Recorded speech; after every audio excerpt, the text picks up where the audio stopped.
There was once a boy named Arlo. He lived in a very small town with dusty roads and broken houses. His father had died when he was young, and his mother worked hard just to buy food. They had only one room to live in, with a cracked roof and no fan in the summer heat. Arlo didn't have toys or nice clothes. But he had something else, a dream. Arlo dreamed of having a big house, with many rooms and a garden full of flowers. He wanted to help his mother live a better life. He wanted to study in a good school and grow up to be someone important. But every time he talked about his dreams, people laughed. "You are just a poor boy," they said. "Dreams are for the rich." But Arlo never listened to them. He believed in himself. He believed that hard work could change anything. One hot summer, when Arlo was just 10 years old, he saw people walking on the road, sweating under the sun. They looked tired and thirsty. That gave him an idea. He borrowed some money from his mother, just enough to buy lemons, sugar, and a few plastic cups. Then, he set up a small lemonade stall under a tree by the roadside. The first day, he sold only 5 cups. But he didn't give up. "It's just the beginning," he told himself. "Tomorrow will be better."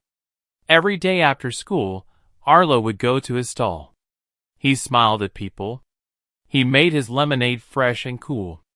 Slowly, people started to like his drink. They told others, and soon more people came. His lemonade became famous in the town. After some weeks, Arlo saved enough money to buy a small table and better cups. He painted a signboard, "Arlo's Fresh Lemonade." He did not waste his money on toys or clothes. He saved every coin. When others went to play, Arlo went to work. He still studied hard, because he knew education was important. Years passed. By the age of 16, Arlo had 3 lemonade stalls in different parts of the town. He also started making flavored lemon drinks. People from nearby towns came to taste them. His brand grew. But Arlo was not satisfied. He wanted more. He started learning about business through books and free online videos. He learned how to manage money, how to talk to customers, and how to grow a brand. At 18, Arlo launched his first bottled lemonade under the name Limo Fresh. He used his savings to rent a small kitchen and began production. His bottles were simple but neat. He convinced local shops to sell them. Within months, his bottles were everywhere in the town. His story spread. Newspapers wrote about him. "From a roadside stall to a bottled brand," the headline read. Soon, a big company offered to invest in his business. Arlo agreed, but he kept control. He remembered where he came from. By the age of 22, Arlo was a millionaire. He bought a big house, just like he had dreamed. It had many rooms, a wide garden, and a separate room just for his mother. She cried tears of joy the day they moved in. But Arlo didn't stop there. He opened a school for poor children. He started a fund to help single mothers. He became an inspiration. In one interview, a reporter asked him, "What made you succeed?" Arlo smiled and said, "Belief. I believed in my dream when no one else did. I believed that every drop of lemonade I sold was a step closer to that house." Today, Arlo's company sells drinks all across the country. His mansion stands as a symbol of what faith, hard work, and courage can achieve. And every summer, he still sells lemonade for one day, not for money, but to remind himself where it all started. Arlo's big house was not just a place to live. It became a place of hope. Every weekend, children from the town came to his garden. They sat on soft grass, eyes wide with wonder, as Arlo told them stories, not fairy tales, but real ones. Stories of his struggles. Stories of failure. And most importantly, stories of how he kept going. He said, I was once just like you. No money, no power, no help. But I had 2 hands, a thinking mind, and a heart that never gave up. One day, a little girl named Mira walked up to Arlo after one of his talks. She had no shoes, her clothes were old, but her eyes were full of dreams. "Sir," she said, "I want to become a fashion designer, but we are too poor." Arlo smiled. "Do you know how to sew?" "No," she said. "Do you know how to draw?" "Yes. I draw dresses every day." "Then you're already a designer," Arlo replied. From that day, Arlo sponsored her education. He gave her books, pencils, fabric, and hope. And just like that, another dream took root. Years later, Mira walked on the stage of a national fashion show. She held up her award and said, "I started with paper and dreams. But someone believed in me, and now I believe in myself." This was Arlo's greatest gift. Not the mansion, not the money, but the ability to inspire belief in others. He started a youth foundation called Start Small, Dream Big. It taught kids how to start tiny businesses, from handmade soap to bicycle repairs, from selling art to making mobile apps. Every child who joined the program learned one rule: never think you're too small to start. Arlo often said, "Poor doesn't mean powerless.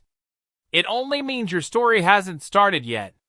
He visited slums, villages, and small towns. Every time he gave a speech, he ended with the same line: "If a boy with 1 lemon stalk can buy a mansion, so can you." But behind all this success, Arlo stayed humble. He still remembered the days when he had nothing. Sometimes at night, he would walk to the old street where he first sold lemonade. The tree was still there. The roadside dust still blew. And he would stand there smiling. He once said, "This dust made me who I am. I never want to forget it." In one of his final interviews before his 30th birthday, a journalist asked, "You've helped thousands, built a brand, changed lives. What's next?" Arlo looked out of his window at the children laughing in his garden and said, "The mansion was my dream. Now, I want to build dreams for others." On Arlo's 30th birthday, he didn't throw a grand party in his mansion. Instead, he invited only 50 people, not celebrities, not millionaires, but people from his past. The old man who once bought his first lemonade. His school teacher who encouraged him to read more. The woman who gave him leftover bottles for his early drinks. And many of the kids he had helped. His mother sat in the middle, proud and glowing. She wore a simple dress, but looked like a queen. Arlo gave her a kiss on the forehead and whispered, "Everything is because of you." That night, he stood in front of everyone and said, "When I was 10, I sold lemonade because I had nothing else. But every cup I sold was a step forward. I didn't wait for someone to save me. I saved myself, with belief, with effort, with love for my mother." He paused and looked around. "And now, I want all of you to do the same, not just for money, but for meaning." Suddenly, a surprise came. The town's mayor announced that a new street would be named Arlo Avenue. The same dusty road where he once stood as a poor boy now carried his name. Arlo cried, not because of pride, but because that road held every memory of heat, of struggle, of hope.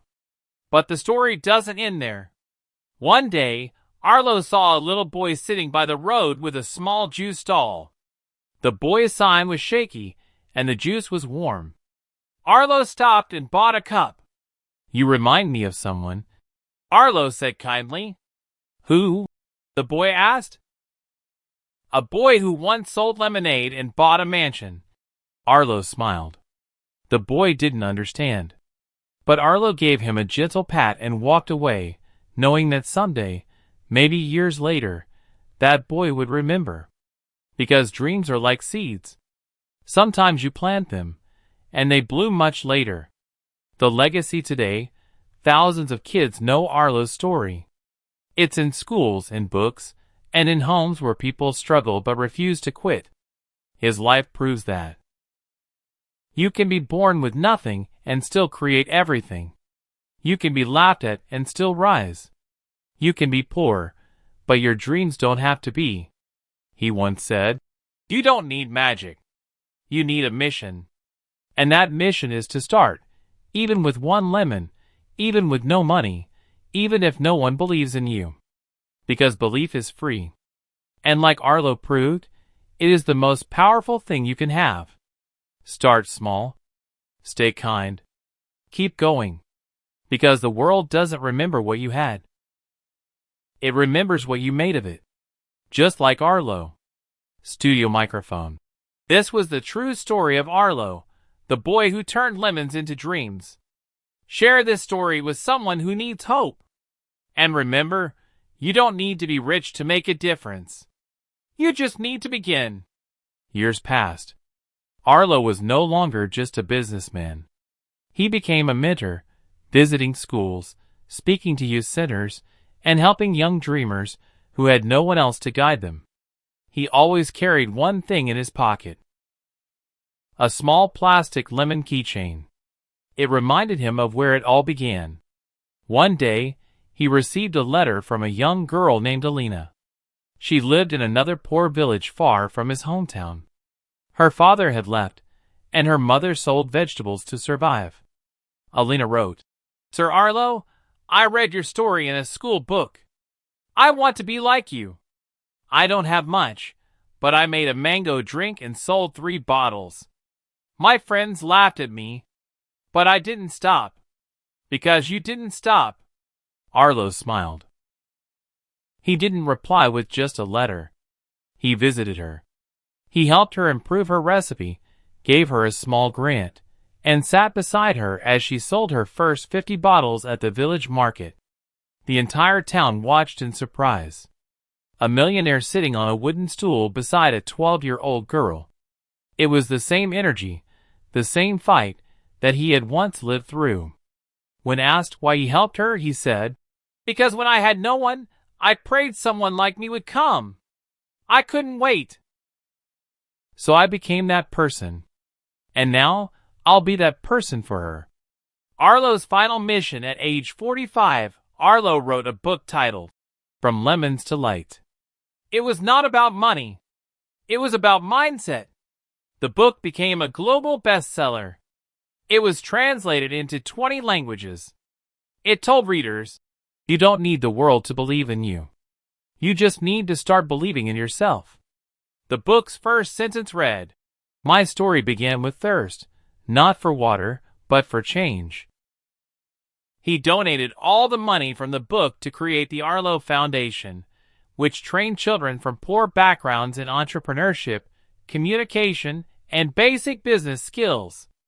In the next 10 years, his foundation created over 1,000 young entrepreneurs, kids who sold fruit juices, handmade soap, books, and even mobile repair services. Each of those kids carried a small badge. It had a lemon on one side, and on the other it said, "Turn pain into power." The last lemonade at age 60, Arlo stood once more under the same old tree where he had sold his first 5 cups. The town had changed. The roads were now smooth. The houses were brighter. But the tree still stood strong. He opened a simple wooden stall, just like before. A small crowd gathered. Some people laughed. Why is a millionaire selling lemonade again? Arlo smiled and said, because this is not just lemonade. This is the memory of hope. This is where I began. And I never want to forget. He sold the lemonade for free that day. To every child who took a cup, he said, "May your dreams be bigger than this cup." And with that, the boy who once had nothing gave everything back. Arlo passed away peacefully at age 88. The news shook the country. Streets were filled with flowers. Thousands of children lit candles. People shared his lemonade, not just as a drink, but as a symbol of never giving up. His mansion became a public museum and free training center for youth. At the entrance stood a golden statue of Arlo, holding a lemon in one hand and a book in the other. Under it, a single sentence was carved. He sold a dream, and he gave the world a future. Glowing Star, it doesn't matter where you start. Glowing Star, it matters where you're willing to go. Glowing Star, believe in small beginnings. Glowing Star, never forget the journey. Glowing Star, help others rise when you've reached the top.